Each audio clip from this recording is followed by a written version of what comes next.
नमस्कार। चलिए 2026 के भारतीय मंत्रिमंडल पर एक नजर डालते हैं, बिल्कुल एक स्टडी गाइड की तरह।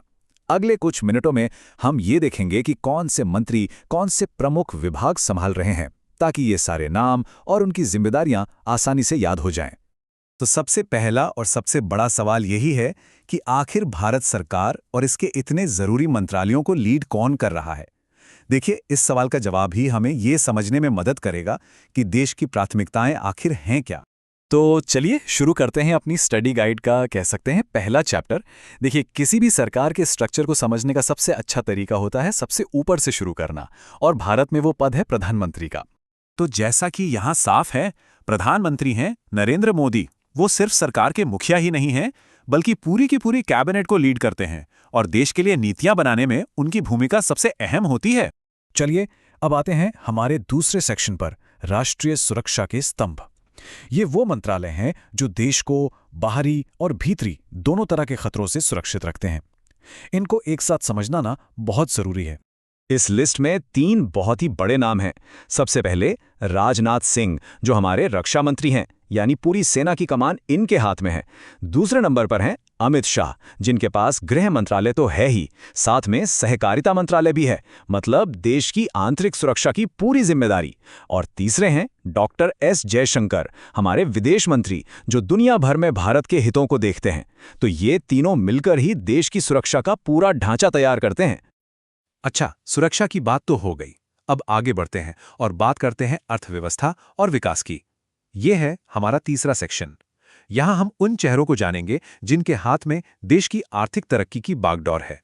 तो जरा इस लिस्ट पर नजर डालिए। निर्मला सीतारमण, जो फाइनेंस और कॉर्पोरेट अफेयर्स की मंत्री हैं। फिर हैं शिवराज सिंह चौहान, जो कृषि, किसान कल्याण और ग्रामीण विकास ये सब देख रहे हैं। और नितिन गडकरी, जो सड़क परिवहन और राजमार्ग मंत्री हैं। देखिए, ये तीनों मंत्रालय ना एक दूसरे से कैसे जुड़े हैं। एक देश की तिजोरी संभालता है, दूसरा गांव और किसानों की तरक्की देखता है, और तीसरा सड़कों का जाल बिछाकर विकास को सही रफ्तार देता है। ओके, तो अब चलते हैं अपनी इस गाइड के चौथे और एक बहुत ही अहम हिस्से पर, मानव संसाधन और कल्याण। ये वो मंत्रालय हैं जिनका काम सीधा सीधा देश के हर नागरिक की जिंदगी को बेहतर बनाना है। यहां 4 बड़े मंत्री हैं। पहले जगत प्रकाश नड्डा, जो स्वास्थ्य और परिवार कल्याण के साथ साथ रसायन और उर्वरक मंत्रालय भी संभाल रहे हैं। फिर आते हैं धर्मेंद्र प्रधान, जो शिक्षा, स्किल डेवलपमेंट और एंटरप्रेन्योरशिप के मंत्री हैं। अन्नपूर्णा देवी महिला एवं बाल विकास मंत्री हैं। और फिर हैं मनसुख मंडाविया, जिनके पास श्रम, रोजगार, युवा मामले और खेल ये सब है। तो एक तरह से देखें तो ये चारों मंत्रालय मिलकर स्वास्थ्य और शिक्षा से लेकर रोजगार तक नागरिकों की जिंदगी के हर पहलू को कवर करते हैं। और अब आते हैं हमारी इस स्टडी गाइड के आखिरी सेक्शन पर, शासन और बुनियादी ढांचा। ये मंत्रालय सरकार के कामकाज और देश के इंफ्रास्ट्रक्चर की, कह सकते हैं कि रीढ़ की हड्डी हैं। इस लिस्ट पर भी एक नजर डालते हैं।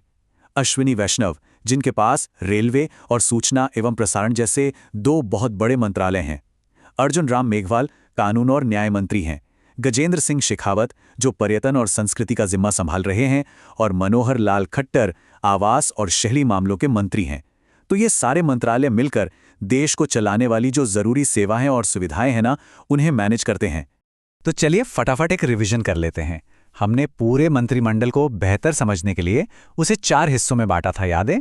पहला राष्ट्रीय सुरक्षा, दूसरा अर्थव्यवस्था और विकास, तीसरा मानव संसाधन और कल्याण, और चौथा शासन और बुनियादी ढांचा। देखिए, इस तरह से ग्रुप बनाकर याद रखना कितना आसान हो जाता है।